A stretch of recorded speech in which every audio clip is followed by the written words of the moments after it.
Good evening, everybody. Welcome back to the Blind Gooner. Welcome to another show. Listen, I hope you're all keeping safe and well on this Tuesday evening. God, I have to remember what day it was then.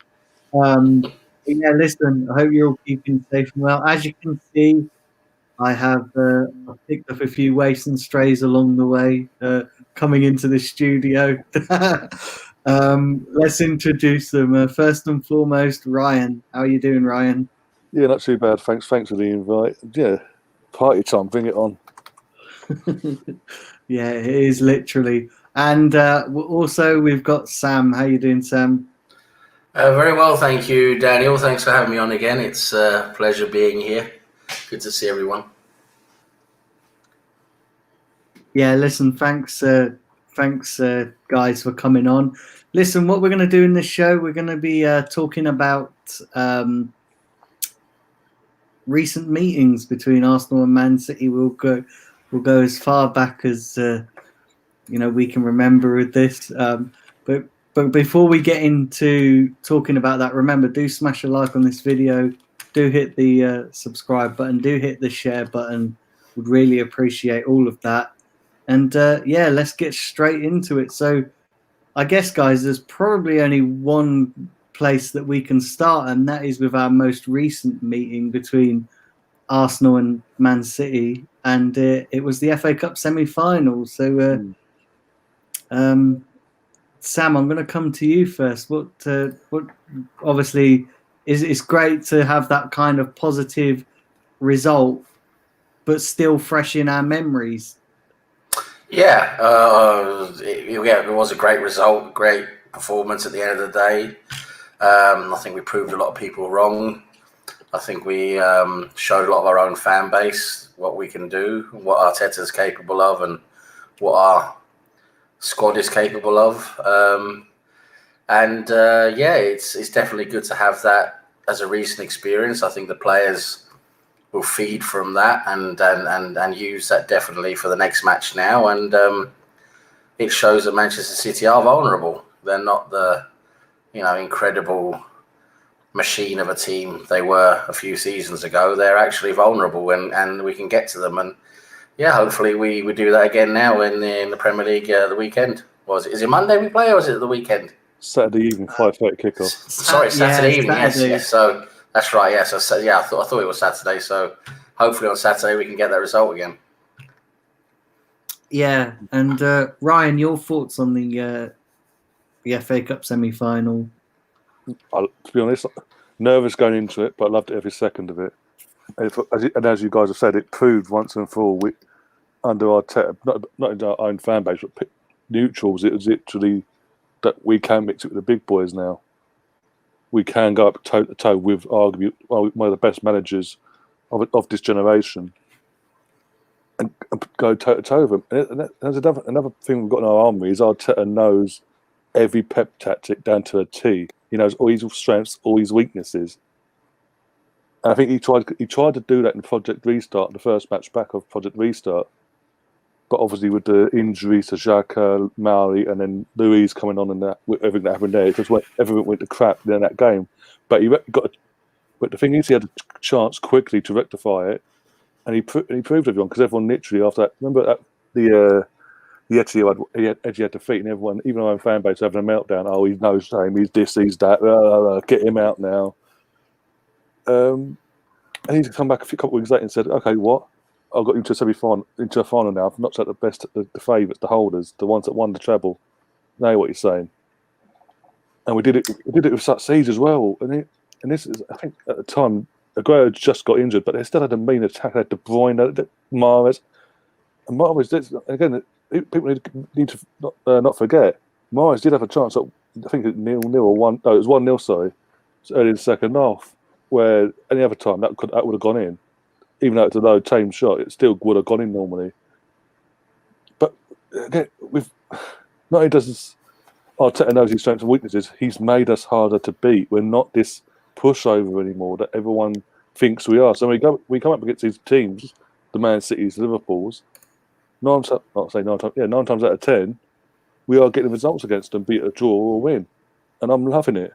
We're actually, for once, being competitive and going toe-to-toe with these teams that are meant to be far superior to us. And let's not forget also, Man City is run by a country, and we're going toe to toe with them, and we haven't got that backing like they have.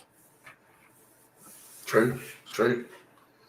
Yeah, and I guess as well the only concern that the only thing that I will probably say is with the FA Cup semi-final, it was at a neutral ground, and we tend to struggle. Like we tend to do well, as everybody knows, our FA Cup record is fantastic. And I get what you're saying about the game at the Etihad, where literally in about the first 15 minutes everything went to shit, because it did. In the first 15 minutes in the FA Cup semi-final, kind of everything went our way. Yeah. I guess it's great to actually get a result. But it's them sort of results as well that breeds confidence in the players. Even though you said it's a neutral venue, and it's right, it's a neutral venue, but it breeds confidence into players going into these sort of league games that actually, you know what? Yeah, it's an FA Cup semi-final, but in a one-off game, we can beat them. We can go toe to toe. So that's what I'm saying. There's positives you can take from it even now. That the players must be buying into it, because since then, Martinelli signed his contract extension. Saka signed a contract extension. Aubameyang signed an extension. We brought in Partey, arguably the best midfielder in his position at this moment in time in the world. Gabriel's took to they got a duck to water. I mean, there's not much we can complain about, but yeah, sorry. Yeah. So, like with the semi-final as well, we kind of had, we kind of had a kind of glimpse into maybe the future under Arteta, didn't we? With the way that he wants to set up against the big teams, and the fact that we were able to listen. I was like you, Ryan, going into that game. I was proper nervous. I thought we'd actually come on out the other side and probably, with a battering, but we didn't. We were very disciplined, very intelligent in the way that we attacked and the way that we defended. I mean, would you say that's a fair assumption as well? And Sam, you can jump in here too as well if the.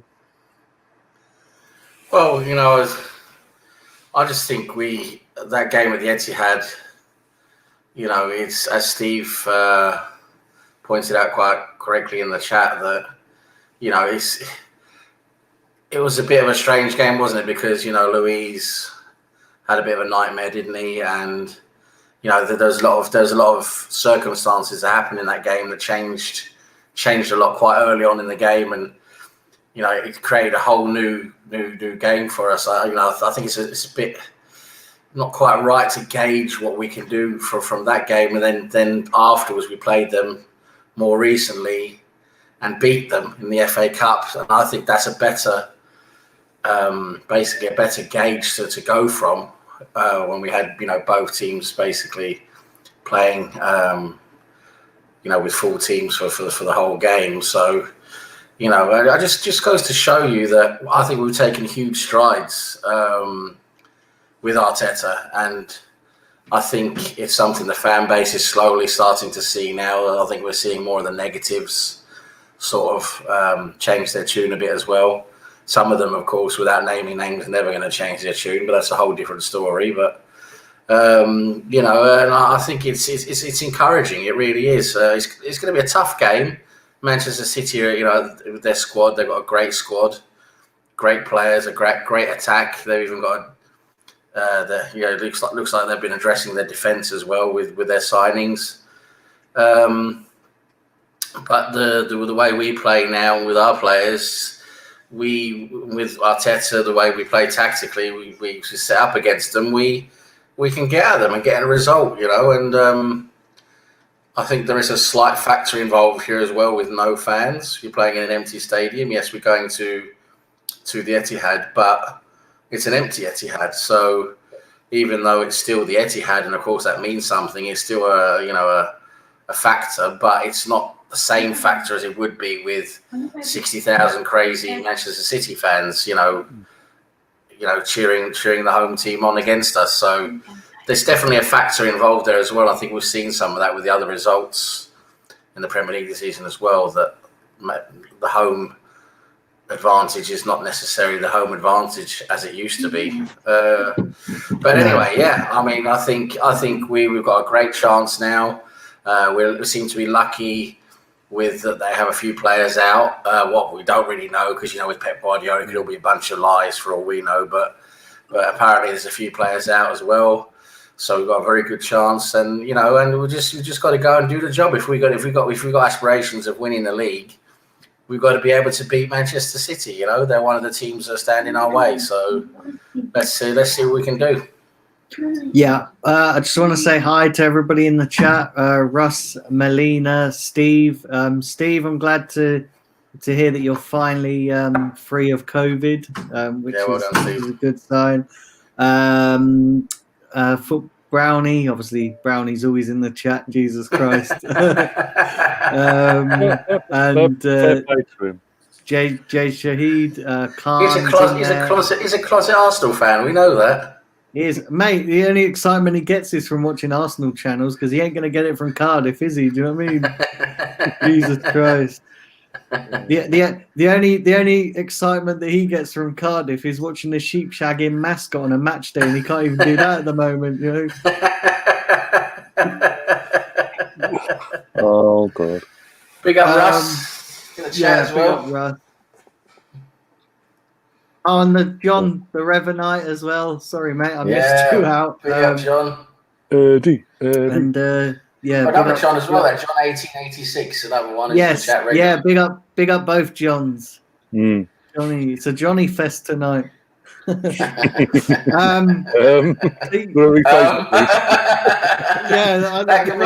could be interpreted in a few different ways, can't it?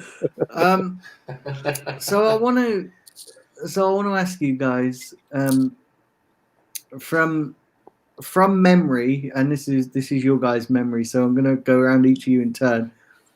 What's been your favourite past meeting between Arsenal and Man City? So Ryan, I'm going to come to you first. I mean, there's so many. I mean, we're touched on it when you mentioned just so before. I remember the good old days when they used to be the whipping boys of the Premier League. Home and away. We would. I think it was the 2001 season. Ashley Cole's actual breakthrough season at Highbury, beat them, I think, 5-0. Ashley Cole scored from a free kick, and then literally later on down the line, playing at Main Road and beat them 5-0. Yeah. And things like that. It was always a guaranteed 3 points.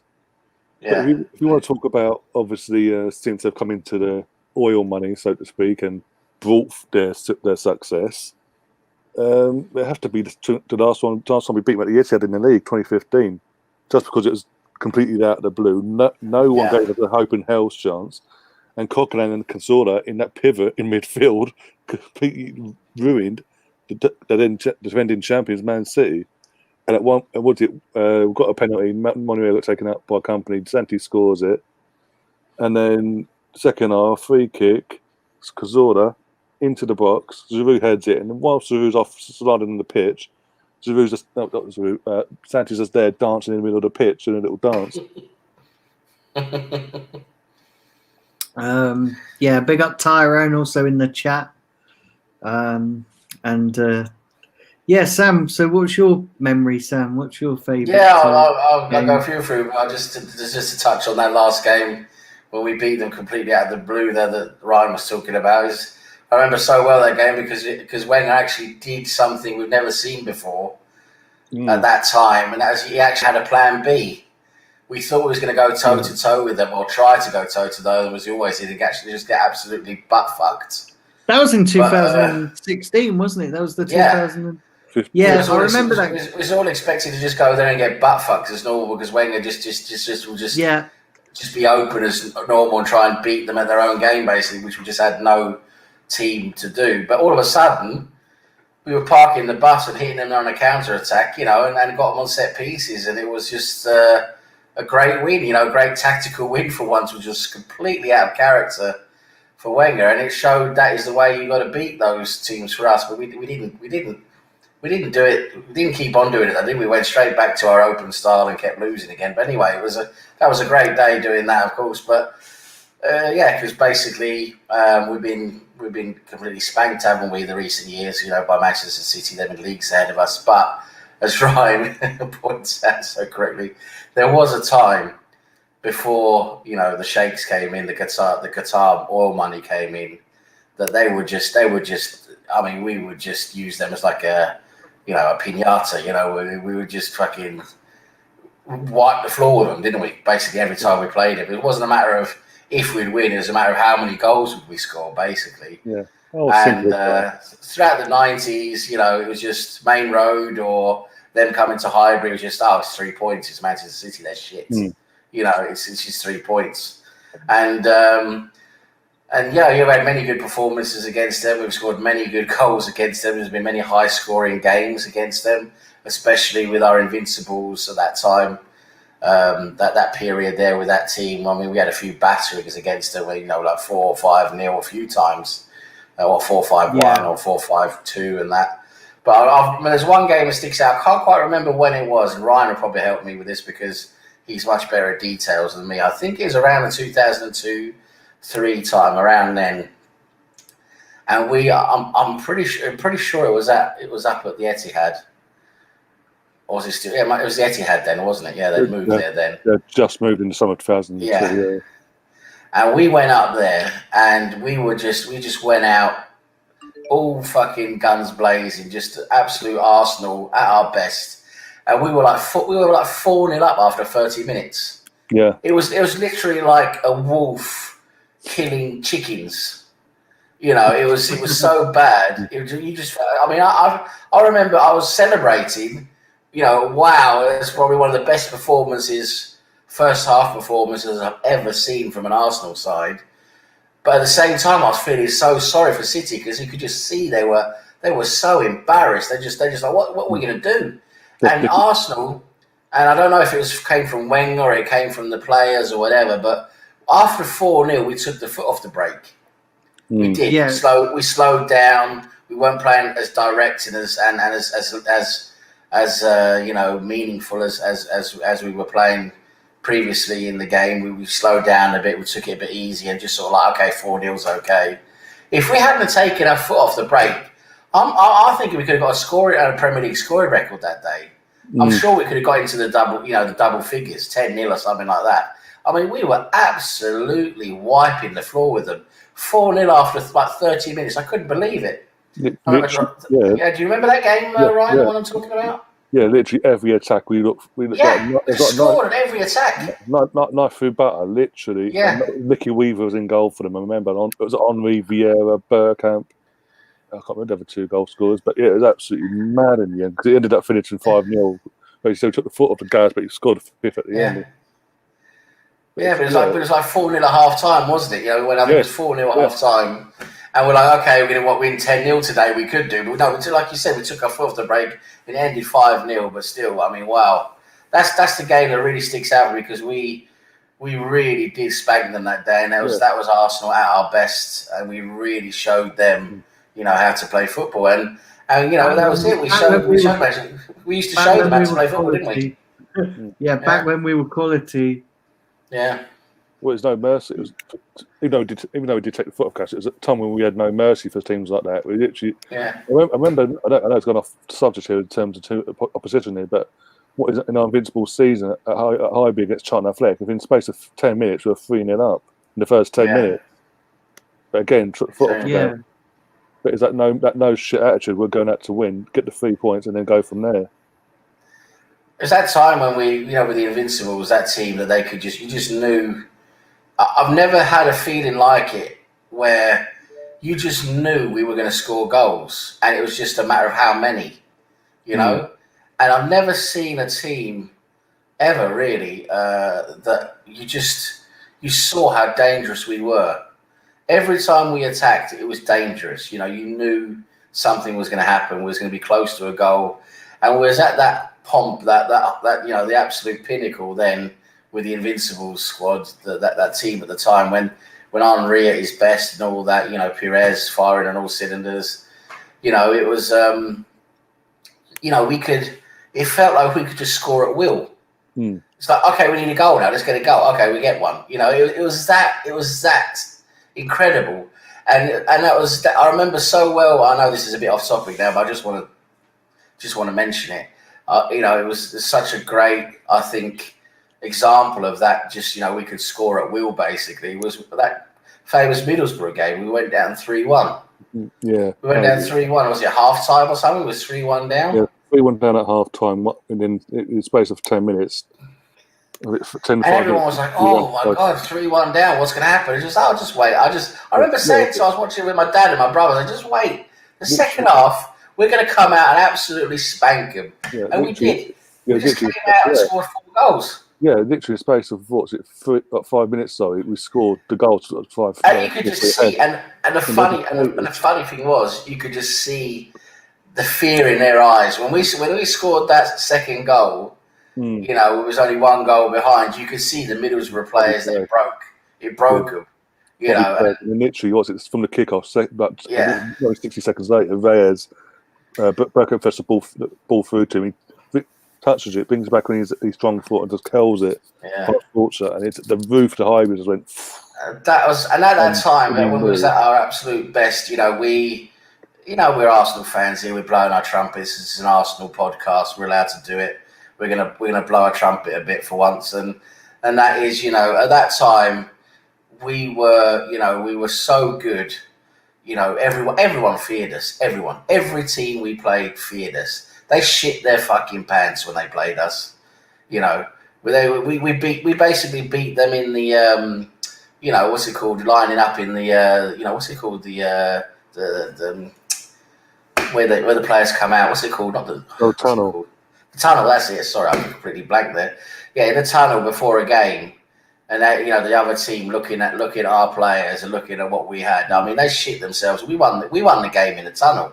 Every game we won it in the tunnel. And wow, what a team! We had the intimidating players back then to do that. Oh yeah, Vieira at his best. Henry was just unplayable. Let's be honest, Ryan. And again, I know there's probably going to be certain non-Arsenal fans who are going to disagree with us, but I couldn't give 2 flying fucks at the moment. And that is, Henry at that time, he was robbed. He was robbed of the Ballon d'Or. I mean, he should have fucking won the Ballon d'Or. He should have won it. He was at his absolute best. He sort of, in the space of 3-4 years, he was untouchable. He was untouched. He was unplayable, untouchable. Yeah, and yes, Messi was a great player, but Henry not getting the fucking Ballon d'Or was a fucking disgrace. Oh yeah, definitely. What was it? Every time he lost that, it was to Shevchenko and Pavel Nedved. Yeah. All the voting, because it was all the coaches voting. It still is, isn't it? Yeah. All the coaches voting. And I remember you could see a list of there was some website or some newspaper, I remember, or magazine, I can't remember. You could see a list of what all the coaches voted. And there were so many crazy votes there. I mean, Jesus Christ, no wonder, it ends up the way it does. Voting for some real players you never even heard of, anyway, but that's what it was. But yeah, back to Manchester City, sorry. Yeah, I mean, yeah. It's obviously a change when they got the Qatari oil money. They just bought a whole team, didn't they? All the best players basically available. And then the tables turned. We went downhill, our Invincibles then, we were finished, that was at the end of the era, wasn't it? Then things sort of went downhill from there, and then they had their ascendancy, helped by the Qatari oil money, of course, and it became what it became. But now it's been, it's David versus Goliath for a long time, and I think now we've sort of got back to being a lot more even with them by playing to our strengths. Chadwick says, "I'm afraid we're going to get a pissed off Man City team where Pep's going to demand an intense 90 minutes." I don't know, because I've watched them a couple of times this season, while it's been available on Sky, by the way, while we're able to now have to pay £15 for a game. haven't really looked all that inspiring. Wolves, they could have quite easily dropped points in there if Wolves took their chances. Leicester tore them apart at the Etihad. I know there's no fans, but they tore them apart. 1-0 down. It looked at one point 1-0 and 1-0. Man City would run away with this. And Leicester just came back, scored a goal, and literally just pumped them. And then go 1-0 against it again. Looked for the first 15, 20 minutes of the Leeds game. Looked like they're going to walk away with it. Got to half time 1-0, second, and then literally second half kicks off. Goalkeeper makes a mistake, and they were lucky they didn't lose that. So I don't really see, they haven't really had that backlash where if they lost a game in previous years under Pep or under previous managers, they lose a game, they come back pissed off and they're battered the next opposition no matter what. I'm not seeing that anymore. I think that hunger that where we used to see under Pep teams and all that, it's sort of gone. I think he's not interested anymore. He put everything. I said straight from the beginning of last season, he put everything into the Champions League.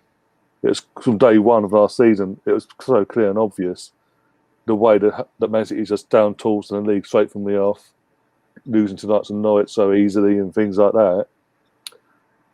And then obviously when the football came back, the best opportunity to get a Champions League final against Lyon, with all due respect, and they battered in that one.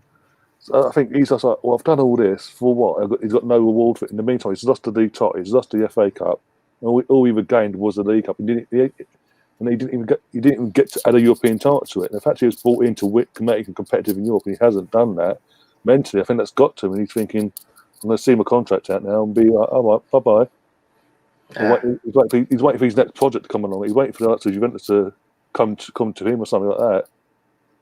Yeah, I agree with you. He looks finished in at City. A couple of comments here. So Russ Morgan says he remembers when it used to be an easy 6 points for us. Comment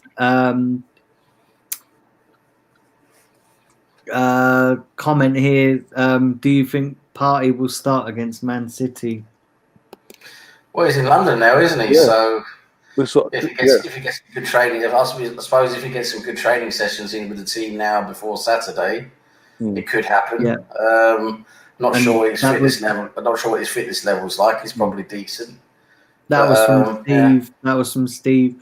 Do you know what the thing with Partey as well? And I said this. I said I think he will play. I think he will. I think Arteta will put him in there. But you listen to his first few interviews that he's done. He's actually he's sort of suggesting that if Arteta doesn't pick him, he understands the process. He's not going to lose his shit over about not being picked in the team, but he understands that he's got to train with the players, train with the team. He seems quite level-headed when he talks. He seems quite, like some players want to play every single game and sometimes forget the process and forget that you've got to gel with a new team. He seems quite laid back about the whole thing. Yeah. Yeah, definitely, yeah. But for me as well, like going back onto the recent games thing, I think for me it's got to be that 2016 that game, because it came completely out of left field. I remember it was at a time where I wasn't not really paying attention to football, because it was a week after my daughter. No, it was. When was it? 2000. Hang on, I think that was that in 2015. That result. Yeah, February. I think it's February, January. 2000. Yeah, 2015. Because I remember it being. Yeah, Puma kit. It being in around the same time that my daughter was born, and I think I remember watching that game in the hospital, and because obviously my mind wasn't really on football, I didn't really have a lot of time to process the victory and stuff. So I remember that game. That we did. We played defensively completely opposite to what Wenger's style of play was and what he wanted us to play. I remember it was sort of like a lot of people were saying, well, was this actually Wenger's tactics because it was completely opposite to what his philosophy was. Yeah, exactly. Exactly, and it's just become a struggle, didn't it? You know, the last few years of playing them, we just knew playing them would not be easy. We'd most likely lose. We've had a couple of batterings as well, haven't we? You know, especially at the Etihad. So, yeah, it's just become an unpleasant. You know, it's a game we don't really look forward to anymore against Manchester City. Whereas before, you know, we go back to the early 2000s, before, you know, pre Sheikh Mansour days, whatever his name is. You know, it was a completely different ballgame. And I think we should talk about some of the old Manchester City players from the 90s and that. We should reminisce a bit because John Macken. that King Kludze was very good, you know. He was Georgian, that Georgian player, midfielder. Yeah. He was really good, the attacking midfielder. Yeah. Paulo Wanchop. Coventry. Sorry, they got Manchester City. They had yeah, like you said, Nicky Weaver in goal. He was a bit pants, wasn't he? Oh dear. Who did they have after him in goal? David James. David. Oh yeah, I remember David James. Yeah. With Nicky Weaver, and then obviously David Seaman left us, but after 6 months he had to retire, so he brought David James in, and literally his first game was against us. Completely going off topic here. And I'm only going to read this out because I know it's going to piss off Brownie. Josh FIFA says Swansea or Cardiff.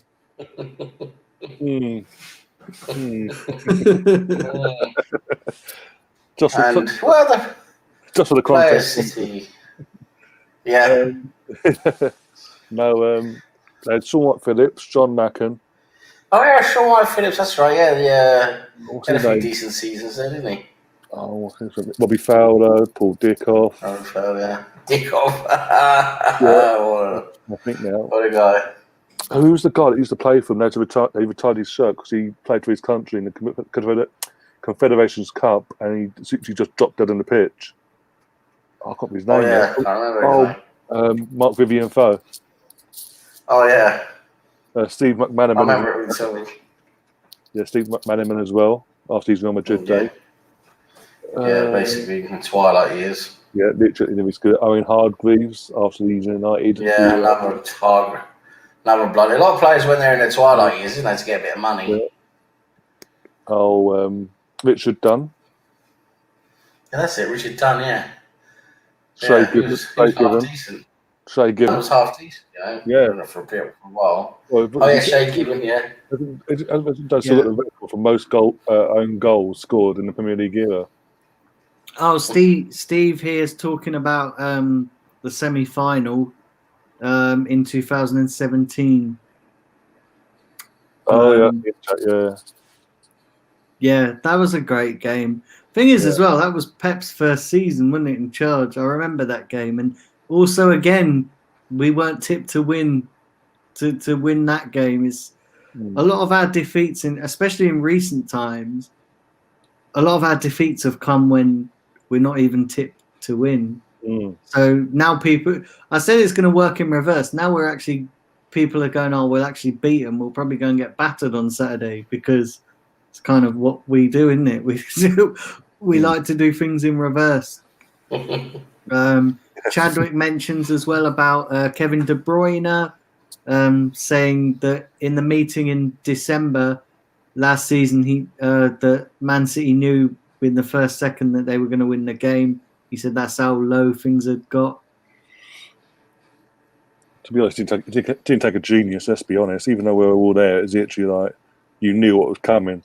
Yeah, it was mad. I remember I was at that game as well, and I just literally sat through the whole entire game. I remember when we went 2-0 down, I just completely lost interest. I was just sat there and I was like, fuck's sake, what's the point? Like, yeah, 1-0. I was like, literally the first attack in the first minute or two, and I was like, here we go. Okay, what's the score going to be today, then, boys? You know, I sat there as well, and I've never had this experience at a game because I love watching Arsenal. I love travelling to the game, but I was just sat there thinking at half time that I'd wasted about 60 odd quid on the train fare up there that day. I literally did. I was sat there and I was thinking, why the fuck did I spend 60 odd quid to watch this shit? You know,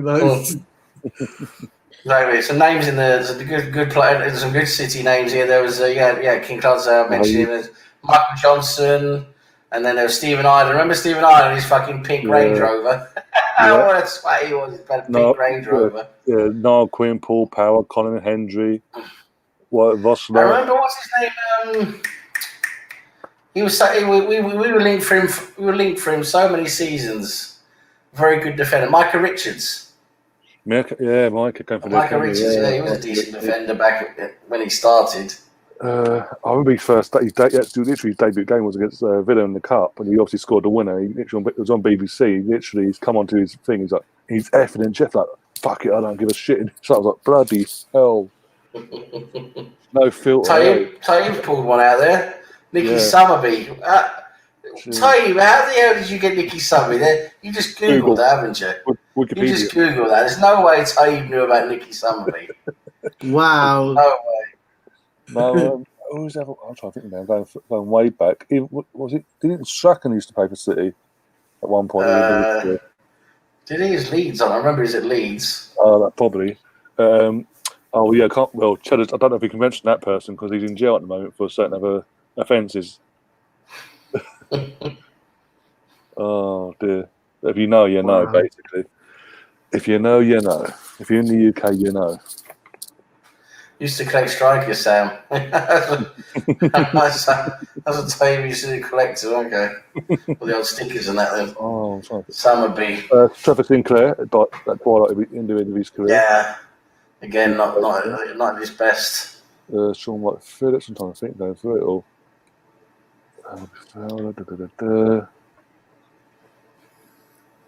But he's just bang out his players really in the end of their careers and things like that. It's just like it was. But yeah, it's exactly when the money came flying in with Chelsea and Man City, respectively, in the space of 4 years. Yeah. What we could do, we just had to sit back and watch them do what. There's another one from John in the chat, Petrov. What's Diddy and the other one? There's another one they signed for mega bucks and they sold him to Hull City. He scored against us at the Emirates. I can't remember his name now. But yeah, it's just bang average players. Yeah, Marshall. There's so many bang average players there, weren't there, back then? Oh my god. Yeah, there was just it was insane. Who was some of their managers? I'm trying to remember some of their managers. They had Kevin Keegan. They had Sven Eriksson for a little while, didn't they? Yeah, Sven Eriksson for a season and a bit. Stuart Pearce. Yes. Stuart Pearce, the old psycho, yeah. Kevin Keegan. He was there for a little bit as well, wasn't he? Yeah, for a good few years actually. Yeah, got the yo-yo situation up and down at one point. More than 3 seasons, I think. Yeah, Spen, and then you had Mark Hughes before, obviously. That was under the old ownership when he was brought in. Yeah. And the new ownership came along, gave him a seat, not even a season. They said, "I'll give you a chance." Halfway through the season, you're sacked. They got their man in, Roberto Mancini. And that's history. Here we got Peter Reid. What was it? Barely saying Peter Reid, Howard, Kendall, and Joe Royle. The player I was on about Giovanni. Elano is another player, bang average. Yeah. He was a good free kick taker, wasn't he? I remember that. Yeah. Remember under the old ownership, the Chinese, I think he's Chinese or something like that, the old owner, when he initially bought the club and all that, for 2 seasons he owned it, and the last game of his first full season, they got battered at home to, I think, 8-1 to Middlesbrough. With the likes of Petrov and all that. Just down tools, isn't they? Yeah, it's mad. Absolutely mad. A very young Kasper Schmeichel as well. Oh, yeah, that's right, yeah. Came to the academy because obviously his dad from Man City season. Yeah. Yeah, I remember that. I remember all those, when they were just literally bang average, and then they got all that money, and it just changed, didn't it? You know, they went from being bang average to. It says something when we were talking about how we were, the peak of our powers and all that. As soon as they got their money, what did they go and do? Buy half of our fucking squad. Gail Cleese, Adebayor, Nasri, Sanya, Yeah. and right, talk about carbon, making a blueprint and making it so obvious who you're copying. Yeah, that Clichy, Toure, and Sanya, didn't they? You know, I'm not sure they had them all at the same time, but they definitely had those three. Yeah, and then they went and got Nasri. Yeah, the ones they bought at the same time were Kolo Toure, Gail Cleese, and Adebayor. Then the following season they brought in Nasri. Then the following season they brought in Sanya. Yeah, they literally just fucking dismantled our whole entire squad. Because I remember, it was in the 2000, was it the 2009-10 season, or was it the 8-9 season where we were literally, by rights, we should have won that league. We should have won the league that year. And then we just kind of fucking ballsed it up as we do. Well, I'm kind of looking forward to reading, getting to the part in Wenger's book about all this, because it'd be interesting to hear whether he actually is honest about some of the stuff that went on. He had a slight dig at the board today. I thought, well, not today. I mean, he had that talk at the thing at Palladium, at the Palladium. He had that because he was doing the rounds, the clip today on social media when he was talking about Arsenal's chances in the Premier League. And he was basically saying that, with Arteta, he thinks, Arteta's, started well, he's doing well, basically. He reckons Arsenal can win the Premier League. It is possible. And then he was talking about, and he said all of a sudden, because Arsenal spent a lot of money now the last couple of seasons, and that's, he was baffled where that money come from, basically. How that money come from. Basically, just a big fuck you to not being able to get any money from them for like 10 years, We've got 40 million and £1 for Suarez. Well, he offered. Thing is, I don't know. Is it kind of true? I don't think there was an anti. It wasn't like they were working against Wenger because I think they were just being very frugal and very, conservative, which is the way they've been all the time. Let's not forget, he did get a lot of money. Spend 35 million on Granit Xhaka, 35 million on Granit Xhaka. Okay, granted, it was all money come from the Champions League, but I just get the feeling with this board, because they never gave Emery a lot of money. Okay, a lot of people are gonna disagree with me here, but it seems like that they fully buy into Arteta, and it seems like that they're actually like now giving him the finances. So, for the party deal, if you believe all what that they gave him 40 million, that 40 million came out of Kroenke Sports and Entertainment's that his company. If you buy into that, then it's kind of like that they are backing him. Whereas with Wenger, I kind of get the feeling, even though he had the money, it was kind of money self-generated from being in the Champions League all them years. Yeah, it was a self-sustaining model. That was it. There was very little money outside of that was used. Big up all the dickheads outside my flat. Yeah, I was wondering what was going on out there. Yeah. Big up all the fucking dickheads that aren't social distancing. Jesus Christ. Yeah. It's nearly 10 o'clock. These people. Got 9 minutes for the pubs kick out, so be ready. It's a spastic hour now, isn't it? Yeah. Yeah. The spastic hour. Welcome to the spastic hour. You know what it is as well?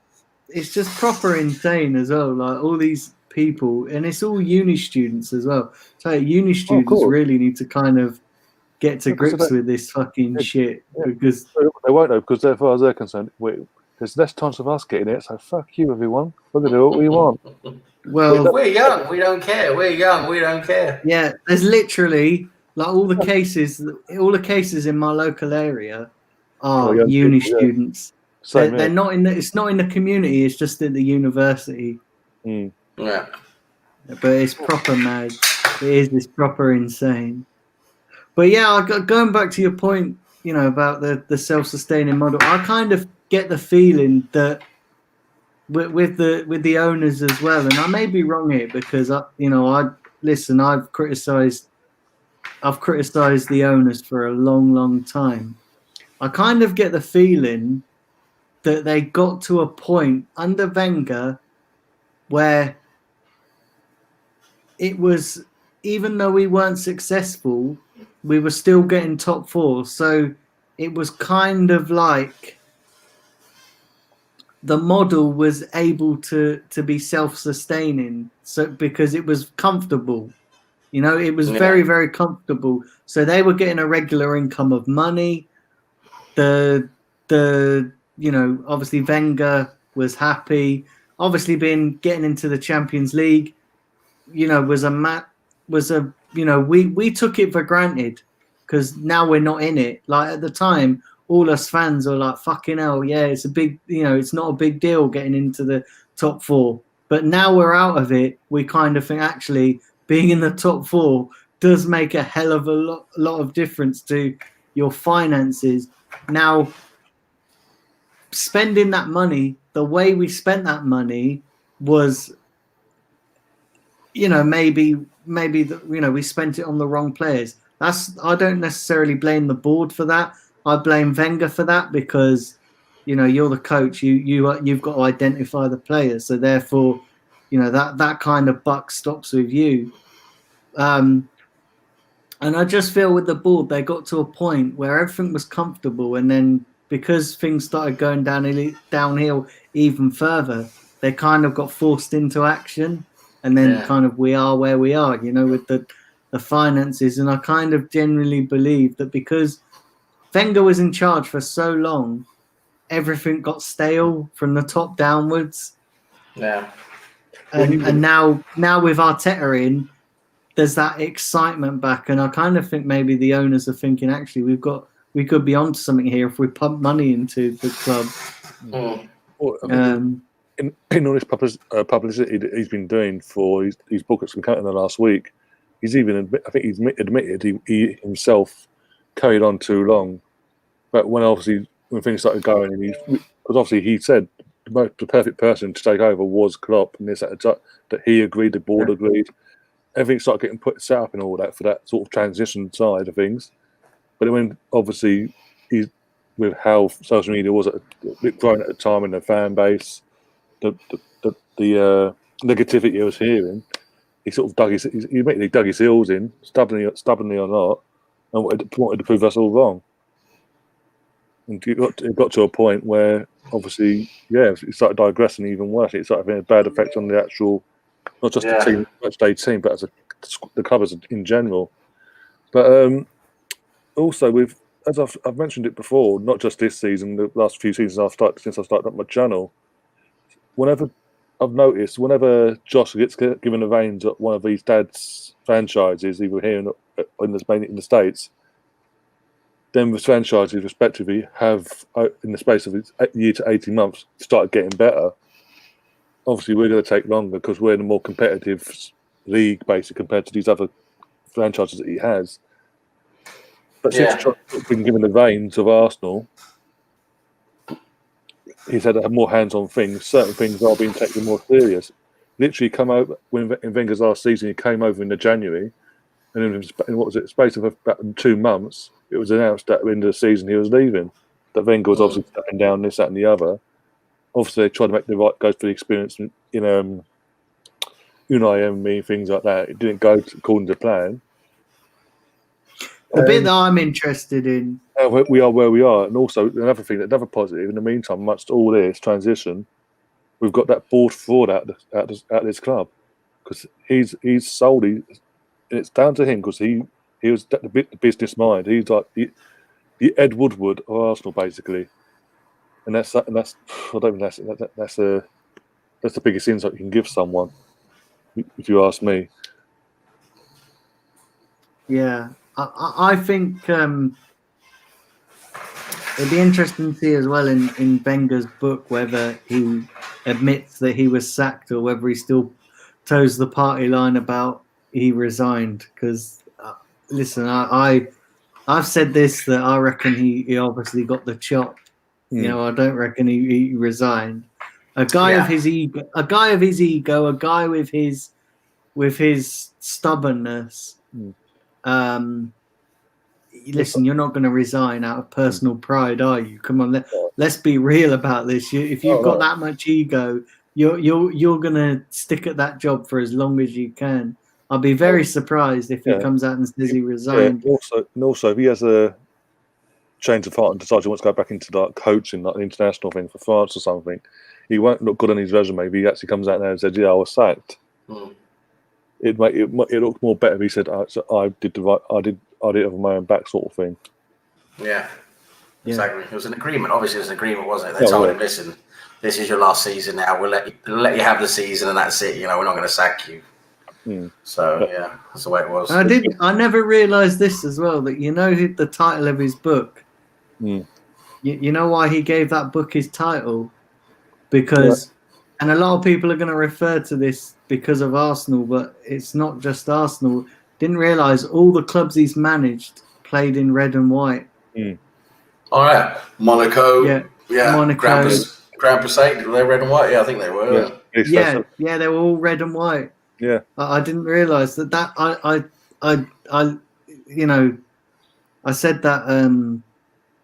I was looking at that earlier, and I was like, "Wow, that's just like a bizarre coincidence, isn't it?" You know, that all the clubs he manages in red and white. He being called Arsene and managing Arsenal. So it's kind of like mad, weird coincidences. True. It's just mad. It's proper insane how fate works, isn't it? You know, like with things like that.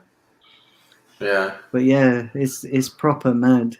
Proper mad. It's going to be interesting. Listen, I am on this channel. I'm going to do a full review of the book. Obviously, when it's been out a bit and people have read it, I'm going to do a full review on the book and talk about it a bit more in depth. And when obviously, without spoiling it for anybody. So I'm going to leave it a bit till people have read it. But I do recommend for anybody that's interested, get the audiobook version, because he reads it himself. And I think it's a lot better when, you're reading autobiographies and they're read by the person that's written, that wrote them, because, they talk about it with such passion and,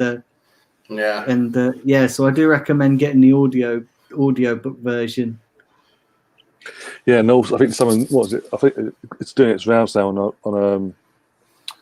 on Twitter and social media. Literally, someone's screen recorded a clip of the audio where he's talking about. It's in chapter 8 when he's talking about the Pizzagate, that whole the 50th game and all that. All right, yeah, and things like that. And you can hear the pain that each this day that he feels about it, being just. Oh yeah, terrible. Wow. Terrible. It's mad. It'd be interesting. I've waited for this book to come out for a long time. Because it will answer. It's easy and I always say this with fans and us. It's easy for us to judge from the outside without knowing all the facts from the inside. So it'd be interesting to see whether some of these facts from the inside come out into the public domain. And I'm guessing they will, because part of writing a book, I think, for Arsene Wenger would probably be, a lot of people towards the end called him the villain, and I think a lot of it will be to clear his name on some of the stuff. Well, he did stay too long though, didn't he? I mean, come on, there's no two ways around it. With that. And that was not good for the club. I mean, the club couldn't move on and improve in the way it should have improved. He stayed on for at least 3 seasons too long, if not even more. Yeah, no, I agree with you, Sam. I really do agree with you. But apart from that, he did get a lot of flack. And with his kind of ego, you're going to want to clear the air, aren't you? You're going to want to come out and, there's no point in writing a book if you're not going to be honest. That's just my opinion. Yeah. Yeah, there's probably some stuff he's kept a bit secret in there, but I think a lot's probably come out as well. I'm going to be getting it. Yeah, but also you've got to remember, to sell the book, he's got to have said, he'll have to say certain things to obviously make not even Arsenal fans, but football fans in general to want to go and buy it. And sort of see their point of view and all that. Mr. Bungle in the chat, this is live, by the way. Mr. Bungle. Oh. How's he doing, Mr. Bungle, eh? Oh, dear. Him and Brownie together, that would be a sight for sore eyes. Oh, God. Yeah. Those two. I'm saying, the trifecta of terror. Tayyip, Football Brownie, and Bungle. Imagine those three out on a night out in Marbella. Bloody hell. Run. It's like that film Fear and Loathing in Las Vegas, I think. Just absolute debauchery. I mean, talking on Thomas Partey as well, has anyone been on the Arsenal YouTube channel and watched the actual interviews that Partey's been having, not just with Arsenal itself? No, I haven't done that yet. No. It's really big. Obviously, it kept getting asked, obviously, about... Brilliant. Are you going to play this weekend? Sorry, go on, Daniel. No, sorry, I was just reading a comment, Cheddar's comment, when I was referring to all the extra teenagers, like big up extra meth heads. Mate, I think they're on more than that. Do you know what I mean? Yeah. Jesus Christ. Probably, mate, this is the West Country. The best date they probably get is shagging their sister on a Friday night. Do you know what I mean? Jesus Christ. All on the scrumpy down there, aren't they? What happens in the West Country? Do you know what I mean? It's just a bunch of inbreds. A bunch of inbreds drinking scrumpy. It's like flaming the Wurzels with Viagra. Do you know what I mean? Jesus Christ. Oh dear God. Anyway. Do smash the likes, guys, on this video. Do hit the subscribe button if you're new to the channel. Listen, guys, what we'll do is we'll probably wrap up here because we've been going for almost an hour. There's not much more to say about Shitty City, is there? No. No, not really. Not really. Shitty City. Listen, Ryan, do you want to just tell everybody where they can find you? Yeah, obviously you can find me on here on YouTube as well now. Literally on my channel, the Mr. Arsenal podcast. Been quite a lot of content basically recently as well. I mean, last night we went near 3 hours. Me, Sam, and Russ, who's in the chat tonight, near 3 hours worth of content there. Doing watch-alongs. We're doing a lot more neutral watch-alongs as well now. Obviously, going back to proper football, not this international crap. We'll do the Old Firm on Saturday, 12:30. Then obviously our game. Then do the player ratings in the evening. Then they'll be doing some Champions League watch-alongs when the European football starts up there. And yeah, you can also find me on Twitter at Mr. Arsenal 89. And yeah, again, thanks for having me on, by the way. Yeah, and Sam, do you just want to tell everybody where they can find you? Yeah, I've got a channel called Sam Greenwood TV. Do some late night chats now and again. I haven't really done much content there for a while. Would appreciate it if people checked it out, subscribe, share the content, would be greatly appreciated. I'm gonna have some interviews. Actually, I've got some interviews planned with different people going forwards. I'll talk more about that as we get there. I've had one already with Football with Brownie about his life as a Cardiff City fan, being a hooligan and different stuff. He's actually been part of the management side of the club as well with the Ramsey deal and everything like that, which is interesting stuff. So apart from that, I'm also on everyone else's channels at the moment as well, like Daniel's here and Mr. Arsenal podcast and Beyond the Posts, and sometimes on Simpy now and again. And also I've been joining on with the fan circle, the Yanks, late on for us that is on a Thursday night. So yeah, it's all good. It's all fun. We're all having a laugh here. We're great people in the chat, talking Arsenal, talking football, and yeah, thanks again for having me, Daniel. It's been good fun, and yeah, let's hope Arsenal do the business. Yeah, definitely. And listen, guys, do go and check out both those channels, the Mr. Arsenal podcast and Sam Greenwood TV, both great channels. And yeah, listen, guys, thanks for coming on. It's been a pleasure to have you on as always. Coming up on this channel over the next couple of days, I'm not entirely sure what I'm going to do tomorrow yet, because it's trying to fill the content with trying to get through until the actual real football starts at the weekend. But on Thursday, sometime I'm going to do a combined Arsenal, Man City, Arsenal 11. So that's going to be coming up. And then Friday, we'll do a preview. And then obviously Saturday is the watch along for the game. Sunday will be the full review of that.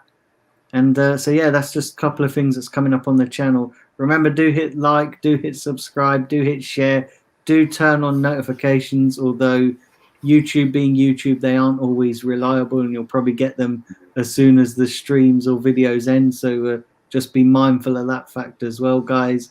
And yeah, listen, thanks for everybody who's tuned in. It's been a great stream.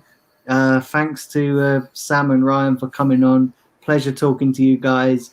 And listen, there's only one thing left to say, and that's come on, you Gunners.